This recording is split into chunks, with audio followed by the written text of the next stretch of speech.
नमस्कार साथियों, स्वागत है आपके अपने YouTube चैनल पर। आज हम संविधान की क्लास 6 करने वाले हैं। इससे पहले हम क्लास 5 कंप्लीट कर चुके हैं। हम प्रत्येक क्लास में 40 प्रश्न करते हैं। तो आज हमारी क्लास 201 से स्टार्ट लेकर 200 241 तक हम क्लास करेंगे। हम प्रत्येक क्लास में 40 प्रश्न को करते हैं। आइए, आज का पहला सवाल है, निम्नलिखित में से कौन सा अधिनियम महाभियोग की प्रक्रिया द्वारा उच्चतम न्यायालय के न्यायाधीश को हटाने से संबंधित प्रक्रिया को नियंत्रित करता है?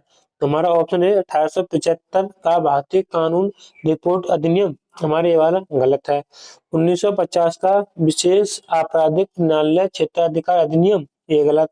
तो इसका हमारा ऑप्शन सी न्यायाधीश जांच अधिनियम 1968। इसका हमारा ऑप्शन सी यह उच्चतम न्यायालय के न्यायाधीश को हटाने से संबंधित प्रक्रिया को नियंत्रित करता है। तो इसका हमारा ऑप्शन सी सही। अगला हमारा प्रश्न नंबर 202। अगर आपको हमारी क्लास पसंद आए तो क्लास को लाइक जरूर करें। तो इस सवाल में क्या है, भारतीय संविधान का कौन सा अनुच्छेद उच्चतम न्यायालय को भारत के क्षेत्र में किसी भी अदालत न्यायाधिकरण से अपील करने के लिए विशेष अनुमति प्रदान करने की अधिकृत करता है? तो इसका हमारा अनुच्छेद 136। इसका हमारा ऑप्शन ए है, ऑप्शन ए 136। अगला प्रश्न नंबर 203।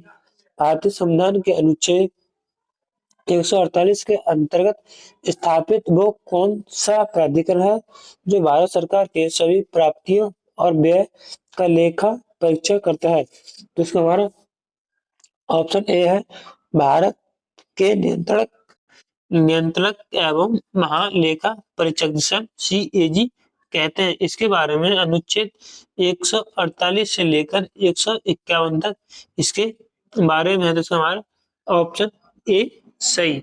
अभी हमारे वर्तमान में महालेखा परीक्षक गिरीश चंद्र मुर्मू है।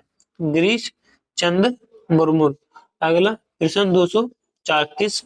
संवैधानिक पदाधिकारी को सार्वजनिक कोष यानी पब्लिक पर्स का संरक्षक कहा जाता है? तो इसका हमारा भारत का महान्यायाधीश, ये हमारे क्षेत्र में, तो ये वाला इसमें गलत होगा। तो इसका हमारा ऑप्शन बी होगा, भारत के नियंत्रक एवं महालेखा परीक्षक। इसका हमारा ऑप्शन बी सही।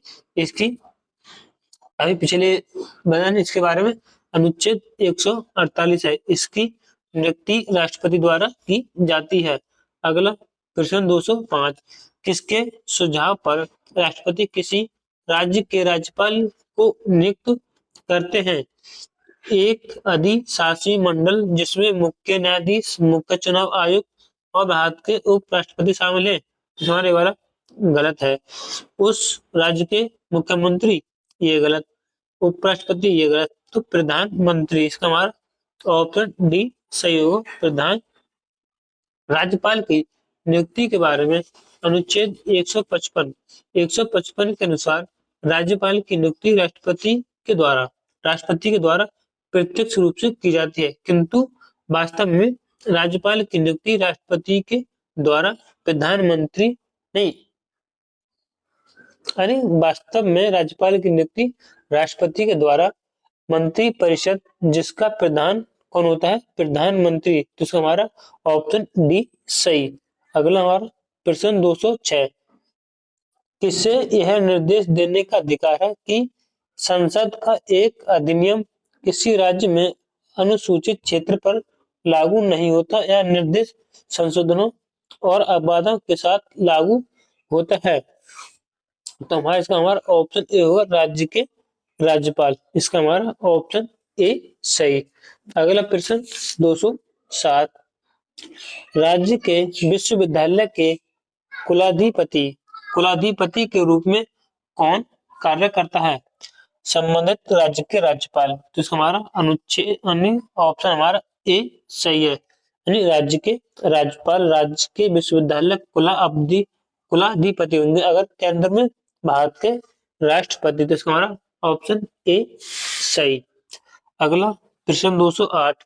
राज्यपाल किसके प्रति उत्तरदायी होता है?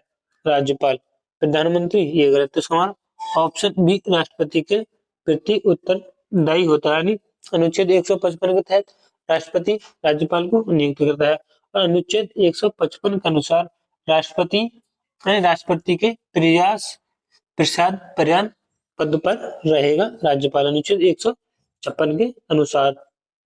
अगला हमारा प्रश्न 209, राज्य विधानमंडल के दोनों सदनों की कार्यवाही में बोलने और भाग लेने का अधिकार निम्नलिखित में से किसे है?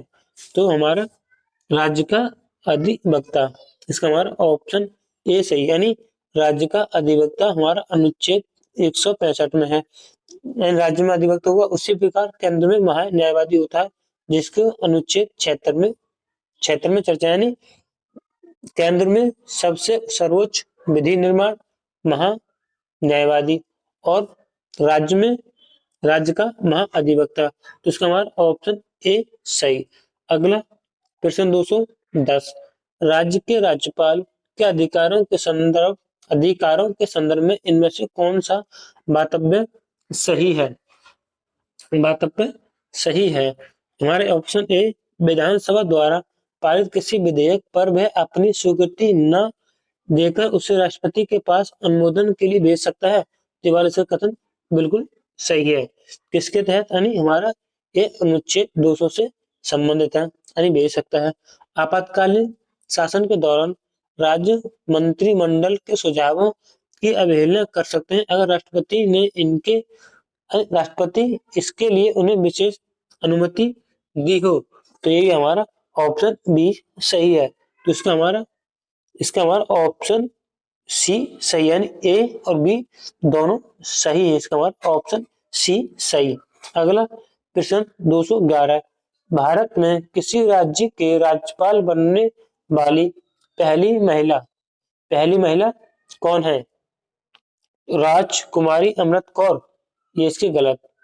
पद्मजा नायडू, ये गलत। तो सरोजनी नायडू, कौन? सरोजनी नायडू। तो इसका हमारा ऑप्शन सी सही होगा। यह 15 अगस्त 1947 से 2 मार्च 1949 तक उत्तर प्रदेश की राज्यपाल रही।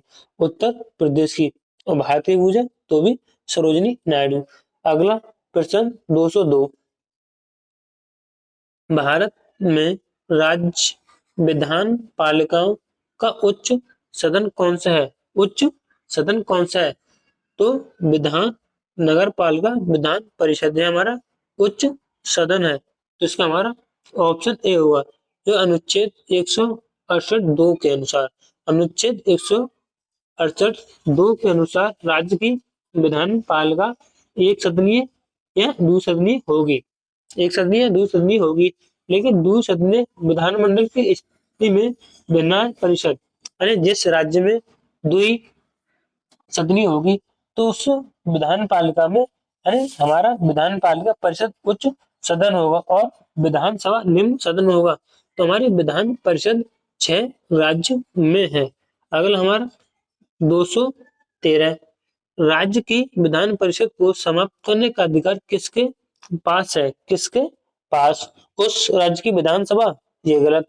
राष्ट्रपति, ये गलत। प्रधानमंत्री, ये गलत। तो इसका हमारा ऑप्शन डी होगा, संसद के पास है। ऑप्शन डी संसद।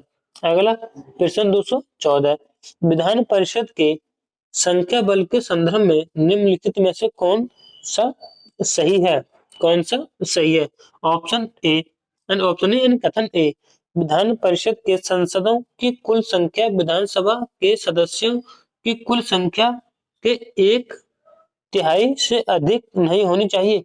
तो ये वाला कथन तो इसका सही है, यानी हमारे इसमें अनुच्छेद 169 के बारे में बताई गई है। विधान परिषद के सदस्यों की कुल संख्या 40 से कम नहीं होनी चाहिए। तो हमारी ये भी सही है।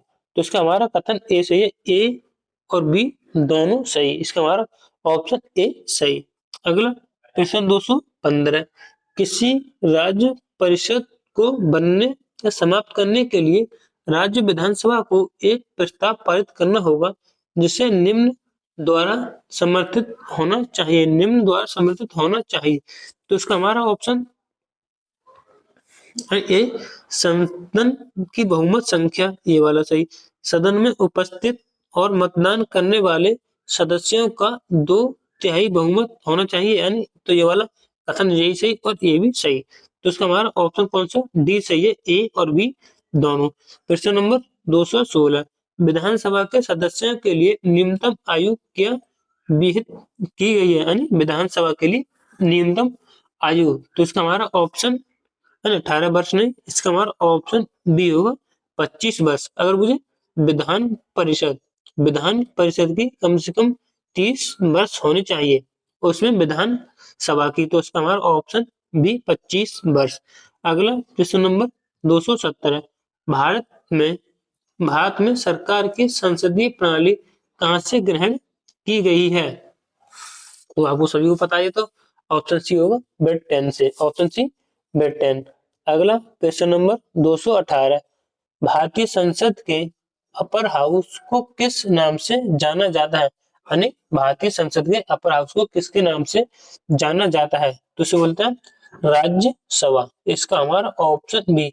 अगर लोअर पूछे तो लोकसभा, लोअर के बारे में लोकसभा, तो इसके लोकसभा के बारे में अनुच्छेद 81 में लोकसभा की संरचना के बारे में बताया, और राज्यसभा अनुच्छेद 80 में राज्यसभा की संरचना के बारे में बताया गया है।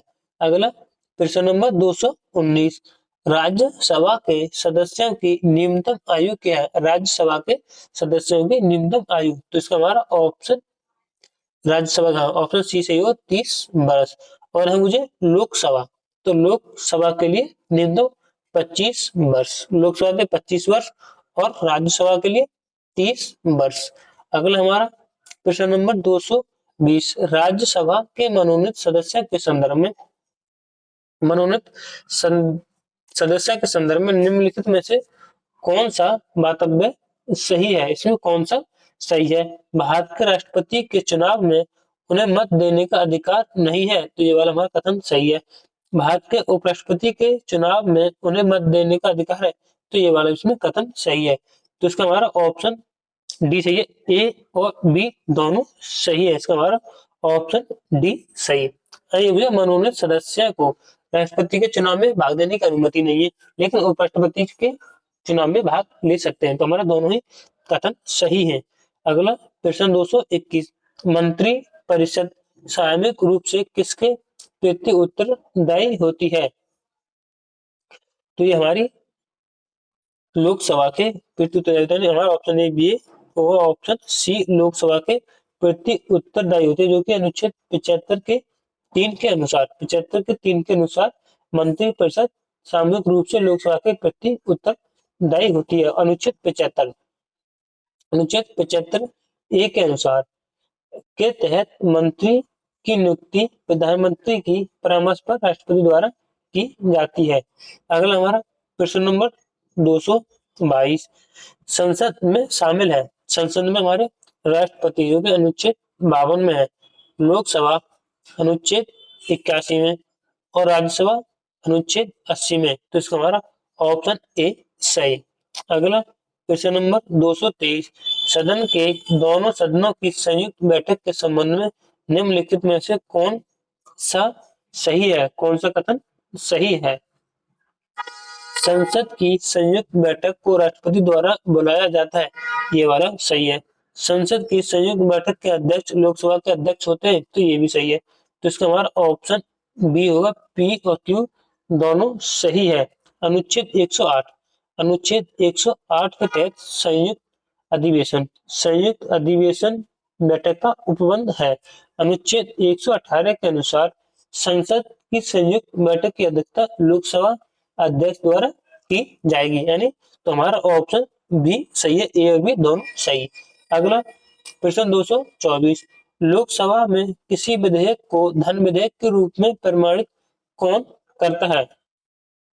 तो लोकसभा का अध्यक्ष, इसका हमारा ऑप्शन डी होगा। धन विधेयक के बारे में अनुच्छेद 103 110 का 3 और 110 के 4 के तहत लोकसभा में किसी विधेयक को धन विधेयक के रूप में प्रमाणित करने का अधिकार लोकसभा के अध्यक्ष को प्राप्त है, और इसके संदर्भ में लोकसभा को प्राप्त है। अगला हमारा प्रश्न 225, स्वतंत्र भारत की लोकसभा का पहला अध्यक्ष कौन था? तो इसका हमारा ऑप्शन डी जीवी मावलंकर। इसका हमारा ऑप्शन डी। इनका कार्यकाल 15 मई 1952 से लेकर 27 फरवरी 1956 के मध्य रहा है। तो इसका हमारा ऑप्शन डी सही। अगला प्रश्न 226, लोकसभा के निर्वाचित सदस्य की अधिकतम संख्या हो सकती है? लोकसभा के निर्वाचित सदस्यों की संख्या कितनी हो सकती है? तो 250। तो इसका हमारा ऑप्शन डी सही। अनुच्छेद 81 के अनुसार, अनुच्छेद 81 के अनुसार निर्वाचित सदस्यों की संख्या अधिकतम 550 हो सकती है, लेकिन इसमें इसमें 530 से अनधिक सदस्य राज्य के प्रादेशिक निर्वाचन क्षेत्र से हैं और प्लस के 20 सदस्य संघ राज्य क्षेत्र से निर्वाचित होते हैं। तो कुल मिला के हमारे 550 हो गए। अगला हमारा प्रश्न 227, निम्नलिखित में से लोकसभा के प्रथम महिला अध्यक्ष कौन थी? लोकसभा की प्रथम महिला अध्यक्ष कौन है? तो मीरा कुमारी। और प्रथम कौन थे? जीवी मावलंकर। तो इसका हमारा ऑप्शन ए महिला है मीरा कुमारी। इन्होंने 4 जून से 2009 4 जून से 2009 और 4 जून 2014 तक पद पर रही, लेकिन वर्तमान में हमारे ओम बिरला लोकसभा के अध्यक्ष हैं। अगला हमारा क्वेश्चन 228, भारतीय लोकसभा के कामकाज में शून्य काल का अर्थ क्या है? शून्य काल का क्या अर्थ है? प्रश्न काल से पहले का समय, ये गलत है। इसमें सत्र का पहला घंटा, ये गलत। यानी प्रश्न काल और अगली कार्यसूची के बीच का समय, तो इसका हमारा ऑप्शन सी सही होगा। भारतीय लोकसभा में शून्यकाल संसदीय कामकाज के अंतर्गत प्रश्न काल के ठीक बाद का समय होता है। यह दोपहर 12 बजे प्रारंभ होने के कारण इसे शून्यकाल कहा जाता है। अगला हमारा 229, मंत्री परिषद की बैठकों की अध्यक्षता कौन करता है? तो इसका हमारा प्रधानमंत्री। इसका हमारा ऑप्शन ए होगा। यानी मंत्री परिषद की बैठकों की अध्यक्षता प्रधानमंत्री द्वारा की जाती है, क्योंकि मंत्री परिषद का अध्यक्ष प्रधानमंत्री होता है। अगला प्रश्न नंबर 230, भारत का प्रधानमंत्री बनने के लिए अपेक्षित न्यूनतम आयु क्या है? अपेक्षित न्यूनतम आयु कितनी है? तो 25 वर्ष। इसका हमारा ऑप्शन सी सही होगा। भारत का प्रधानमंत्री बनने के लिए उसको संसद के किसी भी सदस्य का होना न होने की स्थिति में 6 माह के भीतर होना चाहिए। यानी किसी भी सदस्य लोकसभा राज्यसभा का सदस्य होना चाहिए। अगर इस हालत में वह सदस्य नहीं है तो वह प्रधानमंत्री पद पर बनने के लिए उसे 6 महीने के अंदर अंदर किसी लोकसभा राज्यसभा का सदस्य बनना अनिवार्य है और उसके लिए न्यूनतम आयु 25 वर्ष है। अगला हमारा प्रश्न नंबर 231, भारत में अपशिष्ट शक्तियां निहित है।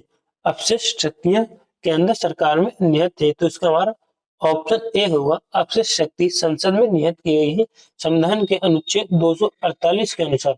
अनुच्छेद 248 के अनुसार अपशिष्ट शक्ति अर्थात ऐसा विषय जो संघ राज्य और समवर्ती सूची में शामिल नहीं है, अवशिष्ट शक्तियां कहते हैं, जो कि हमारे केंद्र सरकार में है, यानी अनुच्छेद 248 के तहत।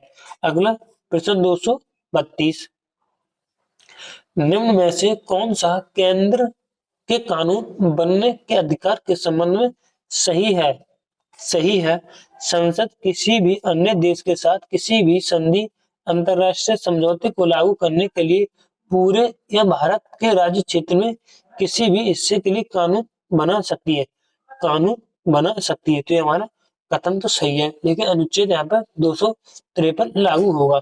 इस उद्देश्य के लिए संसद द्वारा पारित किसी भी कानून को राज्य सूची में उल्लेखित विषय के संबंधित होने के आधार पर अवैध नहीं ठहराया जाएगा। तो हमारा बी भी कथन सही है और ए भी कथन सही है। तो इसका हमारा ऑप्शन डी सही हो। ए और बी दोनों सही है।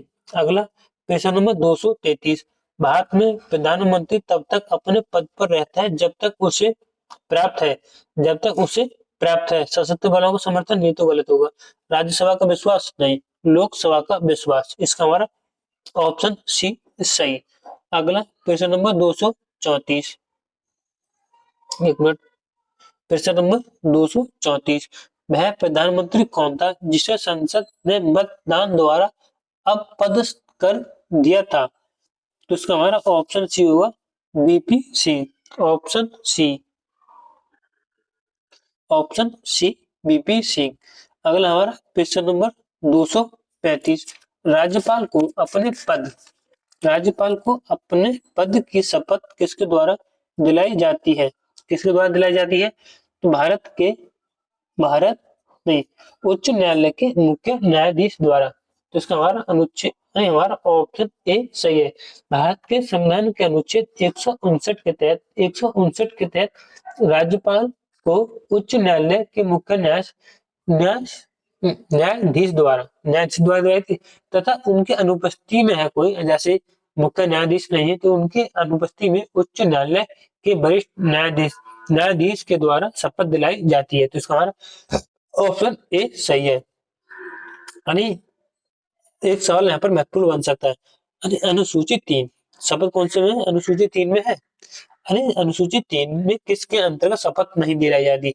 तो हमारे राष्ट्रपति को शपथ नहीं दिया। राष्ट्रपति को शपथ अनुच्छेद 60 के तहत दिलाई जाती है, और उपराष्ट्रपति को अनुच्छेद 69 के द्वारा, और 69 राष्ट्रपति के हाथ में है, और राज्यपाल को 159 के द्वारा। तो इन 3 पद की शपथ अनुच्छेद अनुच्छेद अनुसूचित 3 में वर्णित नहीं है। अगर आपसे पूछे कि प्रश्न निम्नलिखित में से अनुसूचित 3 के अंतर्गत शपथ का प्रावधान नहीं है, तो आपको राष्ट्रपति, उपराष्ट्रपति और राज्यपाल नहीं मिलेंगे।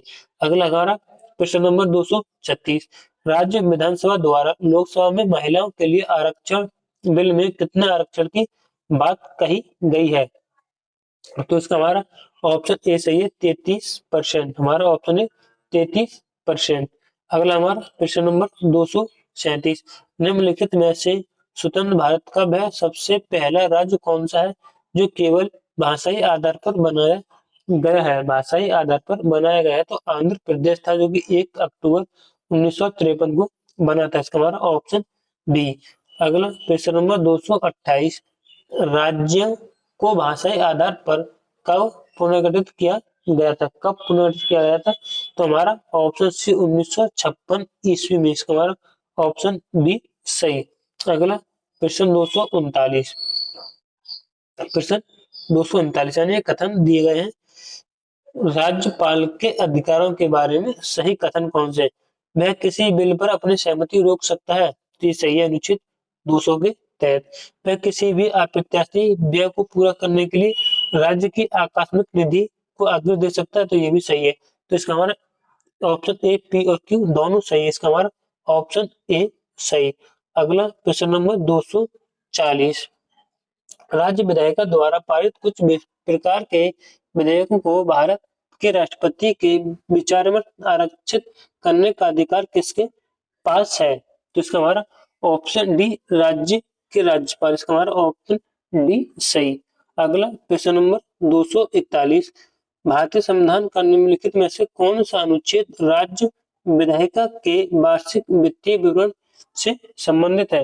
यानी वार्षिक वित्तीय विवरण से हम बजट कहते हैं, तो इसका हमारा ऑप्शन डी होगा, 202, अनुच्छेद 202। अगर मुझे केंद्र का बजट, तो केंद्र का बजट अनुच्छेद 112 के तहत। अगर आपको हमारी क्लास पसंद आए तो क्लास को लाइक और चैनल को जरूर सब्सक्राइब करें। जय हिंद, वंदे मातरम।